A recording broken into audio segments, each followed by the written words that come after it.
How are you, my friend? You're a wise man. This is why I listen to you. One of the best voices on radio. I'm Steve Trevelise. What's up, New Jersey? He's performed with Yes, David Bowie, Badfinger, and now Tony Kaye, who retired from music in 1996, was so moved by the events of September 11th, 2001, that he has committed his thoughts and feelings to a heartfelt, personal musical interpretation with a new album called The End of the Innocents, due out September 10th. He joins me now. Tony, how are you? It's a privilege to talk to you. Hi, Steve. You too. Tell us about the album.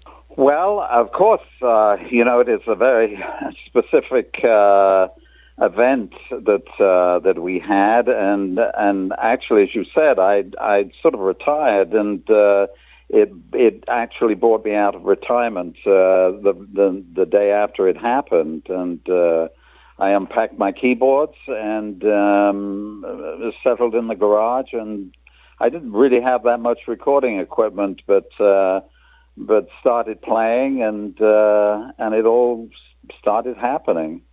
It all just came out as you started playing. All that was pent up inside you, your feelings just came out as you began. Look at you. You see, Tony Kaye can do that. I would do that. Nothing would happen.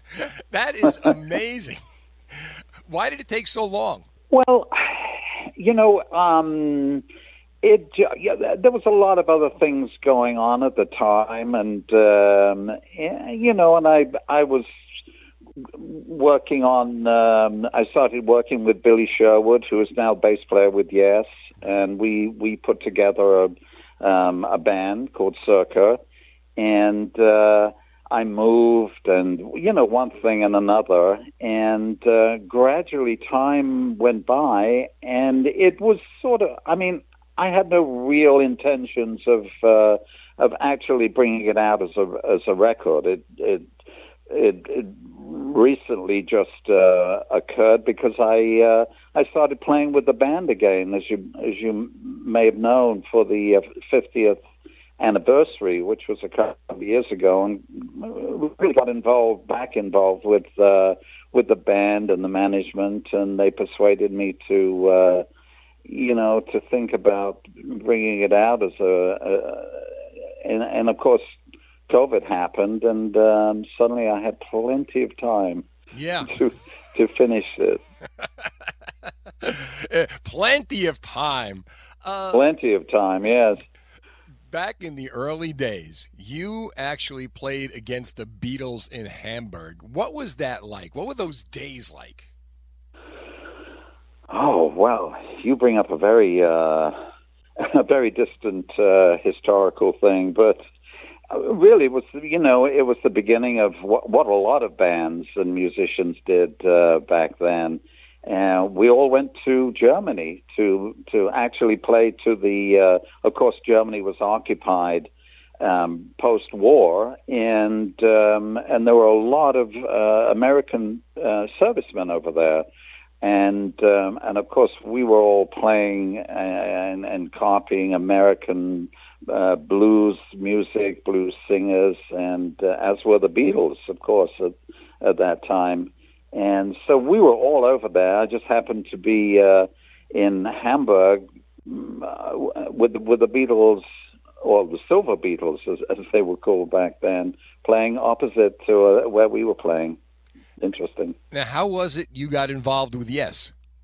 Well, after all of playing in bands in Europe, I kind of settled in London, and there were several places, bars actually, and one bar in particular called the Shafts Club that was next to the Marquee Club, where a lot of people were playing the Stones and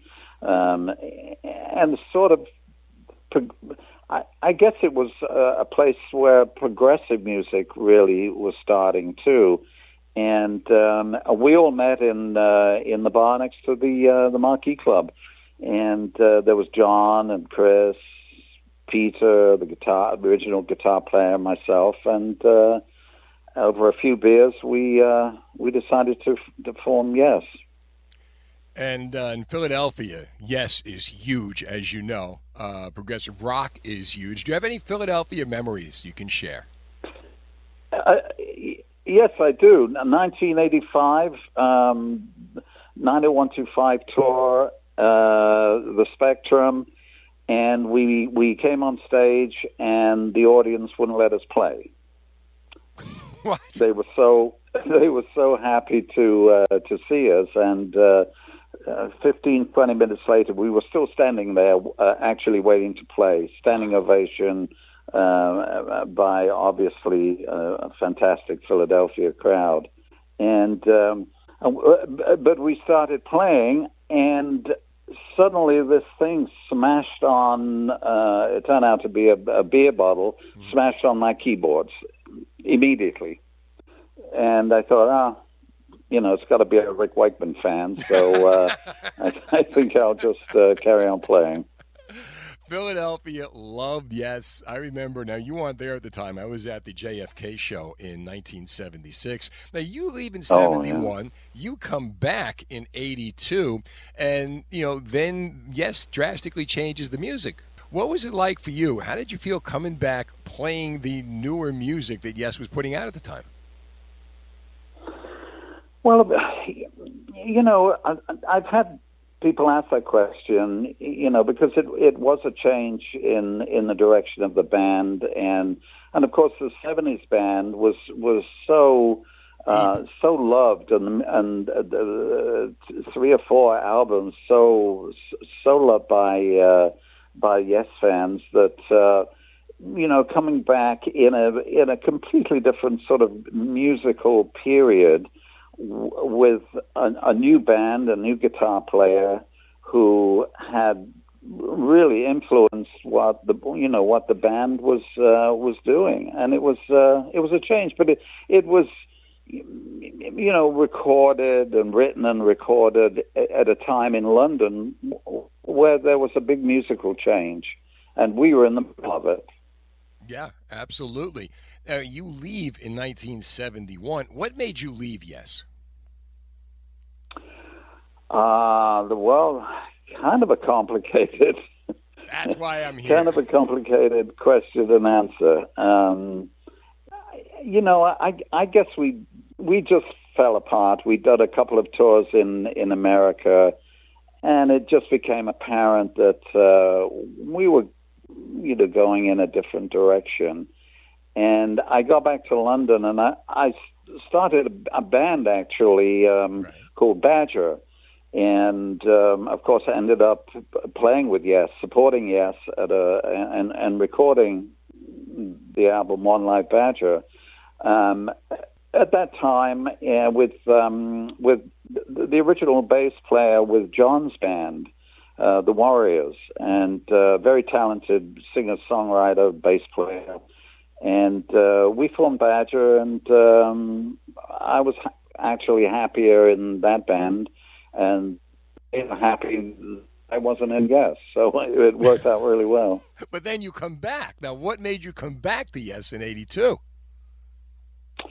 Well, in I think 1980, 81, I was in Miami recording an album with Badfinger, and living in a house on Key Biscayne, which just happened to be next door to the house that Chris Squire's family was staying in.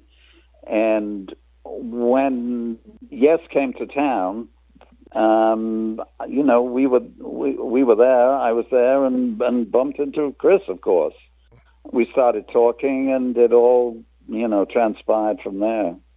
How would you describe your relationship with Chris Squire? Complicated. Another complicated? We had been friends for so long. We lived together. I lived with him. I almost married his daughter. That's complicated. There were a lot of connections, and we sort of moved to not moved to Los Angeles the same, but he moved to Los Angeles and I was living there. We lived next door to each other almost, and there was a lot of strong family connections with Chris. it was very sad, very sad time when he got sick. Yeah. Were you guys okay at the end? Oh yeah. That's what's We'd important. gone through, we'd gone through family dramas and, things had gone down the pike. But yeah, we'd known each other for so long. You look at some of the pictures of those early days. We were, 20 years old. That was, you were kids. How about John Anderson? I don't see John anymore. We haven't really communicated in a long time. John's on his own wavelength. Okay. So you don't see ever going back with Yes, maybe, or a reunion, a return? Well, I loved playing with the band 2 years ago now. Yeah. Started out with of course, with Cruise to the Edge. They asked me to do the cruise, and we just had a great time together. Of course, my friends had kind of joined the band. Then Billy Sherwood had, after Chris had passed, was the bass player, and my longtime friend Jay Shellen was sort of, taking over from Alan on drums, and so it was a very sort of family thing, and I got reunited with Steve, and it just worked out really well, and Well enough I to try enjoyed again. it really a lot. It was a really fun tour. The tour followed, of course, and You know what? After a while, right? After a while, it all fades away, and then all that's left is the music. Yours is no disgrace. A great Tony Kaye song. How did it come to you? How did you come to write that? Steve and I wrote it in the front seat of a car, driving around a little country village in Devon on acid. Sometimes the best music comes to you that way, right? Now, Back then, it seemed to, yes.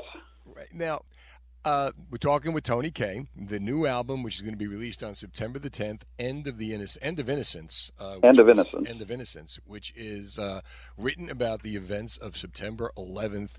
Do you have any New Jersey stories? Any memories of Jersey? Jersey very affected by the events of September 11th. No, I wish I did, because we played there a lot, and but being on the road is all a blur.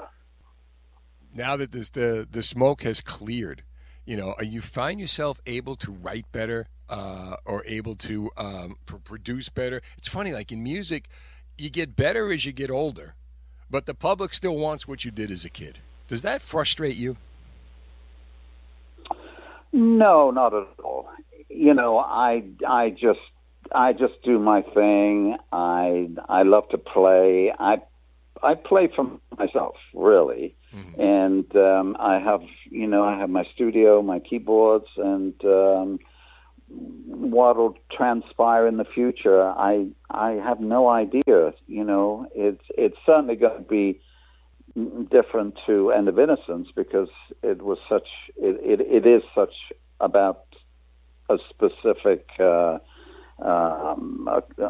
occurrence that happened, and I don't see that there's going to be a follow up to that, because I pretty much covered what happened that day and beyond, actually. An incredible album, cover designed by Roger Dean, who did Tales from Topic Yes, Oceans. Roger.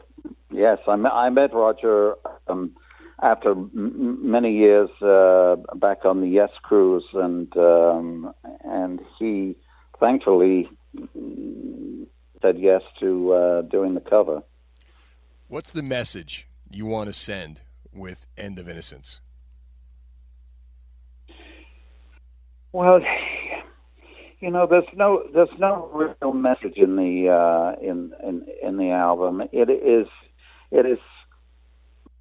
my musical portrayal of that day. And obviously, I was inspired with the sacrifice and by the first responders. And actually, there is donated 10% of the album to the Gary Sinise Foundation. That is a great organization. Of course, Gary is very well known and a great guy who's got this great organization to help first responders and the military. It's a very moving album, End of Innocence, Tony Kaye. Tony, on the day you do your last concert, what would you like your final song to be? What song would you like to close with on that day? Oh, anything by the Rolling Stones. There we go. What's your favorite Stones song? Oh, they're all my favorite. And I will be seeing them soon, which will be fantastic. I'll bet you could get backstage too with no problem, Tony. Well, I hope so. Yeah. Thank you so much for coming on. Tony Kaye, the new album, End of Innocence, due out September the 10th. Tony, thanks again. Great. Thanks, Steve.